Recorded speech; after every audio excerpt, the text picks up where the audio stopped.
Hey guys, welcome to physics and playground. अभी देखेंगे हम लोग ऑप्टिकल आइसोमेरिज्म और क्वेश्चंस इसमें नहीं करेंगे, सिर्फ और सिर्फ कॉन्सेप्ट सीखेंगे।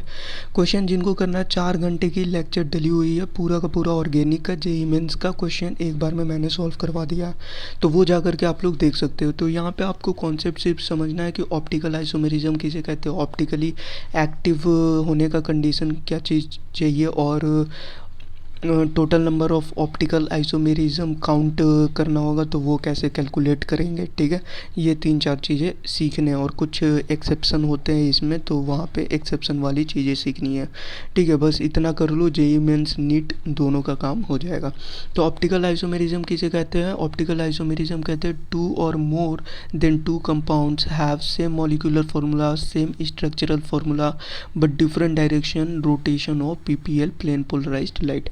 ठीक है, अब प्लेन पोलराइज्ड लाइट क्या होता है? जैसे ये हो गए नन प्लेन पोलराइज्ड, ये हो गए नन पोलराइज्ड लाइट। यहाँ पे प्रिज्म लगा दिया और यहाँ पे एक डायरेक्शन में आ गए। ठीक है, ऐसे ऐसे हो गया, ऐसे। ठीक है, ये हो गया पोलराइज्ड लाइट। क्लियर है, ये हो गया पोलराइज्ड लाइट। अब ऑप्टिकली एक्टिव के लिए क्या चाहिए? ऑप्टिकली एक्टिविटी क्या बोलते हैं? टेंडेंसी टू रोटेट प्लेन और plane polarized light in a particular direction. ठीक है, if a compound rotates plane polarized light PPL in clockwise direction, ठीक है, in clockwise direction, then it will be rotatory. ठीक है, डी बोलते हैं, normal D बोलते हैं और प्लस बोलते हैं। ठीक है, जेईई मेंस के लिए ये इंपॉर्टेंट है, नीट में उतना डी और एल फॉर्म नहीं पूछा जाता। और अगर एंटी क्लॉकवाइज रोटेट करे तो वो क्या होता है? एल फॉर्म होता है माइनस। ठीक है, एल फॉर्म होता है माइनस। क्लियर है, समझ गए? तो बस इतना रखो। अब जो मेन इंपॉर्टेंट है, इंपॉर्टेंट क्या है कि ऑप्टिकली एक्टिव के लिए essential and sufficient condition for optical activity is. ठीक है, ऑप्टिकल एक्टिविटी इज़, तो वो हम लोग समझते हैं। 3 चीज़ें आपको आनी चाहिए। सबसे पहला, molecule should be chiral, molecule should be chiral. Second है, molecule should be unsymmetrical. Third है, non super impossible mirror image, non super impossible mirror image.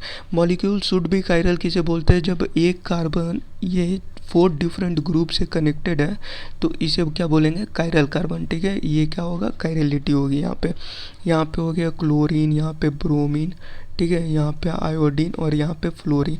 ये हो गए 4 डिफरेंट फंक्शनल ग्रुप या 4 डिफरेंट ग्रुप से अटैच्ड है, तो इस कार्बन को बोलेंगे कायरल कार्बन। ये होता है कायरलिटी और ये ऑप्टिकली एक्टिव होगा। अगर यहाँ पे भी आयोडीन दे दो और यहाँ पे भी आयोडीन दे दो तो ये क्या होगा? ये नन कायरल होगा या ए कायरल होगा। ठीक है, ये क्या होगा? ए कायरल। तो ये ऑप्टिकली इनएक्टिव होगा। ठीक है, ऑप्टिकली इनएक्टिव। ठीक है, समझ गए कायरलिटी का मतलब क्या होता है? बहुत ही बेसिक फंडा है कायरल और achiral. Molecule should be unsymmetrical, molecule should be unsymmetrical. आपका प्लेन ऑफ सिमेट्री यहाँ पे मिल जाएगा। ठीक है, ए हो गया। ठीक है, यहाँ पे मिरर लगा दिया मैंने, तो मिरर लगाने के बाद भी हमें ऐसा ही मिलेगा। ठीक है, सुपर इम्पोजिबल मिरर इमेज मिल जाएगा और ये सिमेट्रिकल है, बीचों बीच काटोगे तो आपको मिल जाएगा, दोनों का दोनों सिमेट्री मिल जाएगा। ठीक है, प्लेन ऑफ सिमेट्री मिल जाएगी और प्लेन ऑफ सिमेट्री मिलेगी सिमेट्रिकल और एकाइरल प्लेन ऑफ सिमेट्री, तो आपका जो ऑप्टिकली होगा वो ऑप्टिकल इनएक्टिव होगा। ठीक है, ऑप्टिकल आइसोमेरिज्म ऑप्टिकली इनएक्टिव होगा। क्लियर है? अगर हम एग्जांपल लेते हैं यहाँ पे क्यू का, ठीक है, ये क्यू रखते हैं, क्यू नहीं पी रखते हैं। ठीक है, पी रखते हैं अगर हम लोग, तो इसका जो मिरर इमेज बनेगा वो क्या बनेगा? मिरर इमेज बनेगा क्यू। और ये जो होगा non super impossible mirror image, इसी को कहते हैं non super impossible mirror image, और कुछ भी नहीं है। ठीक है, नॉर्मल सी चीज़ें हैं, समझ रहे हो ना? बहुत नॉर्मल सी चीज़ें हैं। और केमिस्ट्री के हिसाब से समझा देता हूँ, ये ऐसे आपको नहीं समझ में आ रहा होगा। ये देखो, COOH, ठीक है, यहाँ पे OH, यहाँ पे हाइड्रोजन, यहाँ पे OH और यहाँ पे हाइड्रोजन। प्लेन ऑफ सिमेट्री मिल जाएगी। ठीक है, प्लेन ऑफ सिमेट्री यहाँ पे आपको मिल जाएगी। ठीक है, नो प्लेन ऑफ सिमेट्री मतलब प्लेन ऑफ सिमेट्री जिसमें नहीं मिलेगी, COOH। इस वाले में ही समझा देता हूँ। ठीक है, इस वाले में समझ लो, यहाँ पे यहाँ पे क्या कर दो, यहाँ पे हाइड्रोजन लगा दो और यहाँ पे OH कर दो, तो ये जो होगा इसकी सिमेट्री नहीं होगी, ठीक है, इसकी सिमेट्री नहीं होगी। क्लियर है। मिरर इमेज अब समझ लो, मिरर इमेज इसमें कैसे नॉन सुपर इम्पोसिबल, अगर ऐसा लिया जाए तो कैसे होगा। अगर मान लो हम लोग यहाँ पे लेते हैं COOH, ठीक है, COOH, CH3 और यहाँ पे हाइड्रोजन, ठीक है, यहाँ पे लगा दिया हम लोगों ने मिरर। अब यहाँ पे क्या आएगा, OH आ जाएगा और यहाँ पे आ जाएगा हाइड्रोजन, ठीक है, और बाकी COOH ऐसा रहेगा और यहाँ पे होगा CH3, ठीक है, CH3। क्लियर है। तो ये होगा आपका non super impossible mirror image.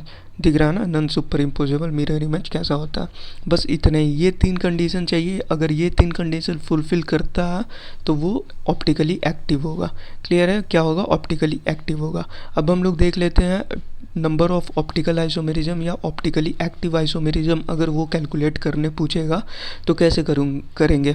तो compounds having dissimilar and, compounds having dissimilar ends, तो टू द पावर n क्या है, नंबर ऑफ कायरल सेंटर, ठीक है। डिसिमिलर एंड समझ रहे हो ना, डिसिमिलर एंड जो मैंने ज्योमेट्रिकल आइसोमेरिज्म में बताया था, R1 not equal to R2, ठीक है, वो वाला देख लेना, समझ जाओगे। तो अभी डायरेक्ट बताता हूँ आपको। अगर डिसिमिलर एंड होता है तो 2 की पावर n लगाना, n है नंबर ऑफ कायरल सेंटर।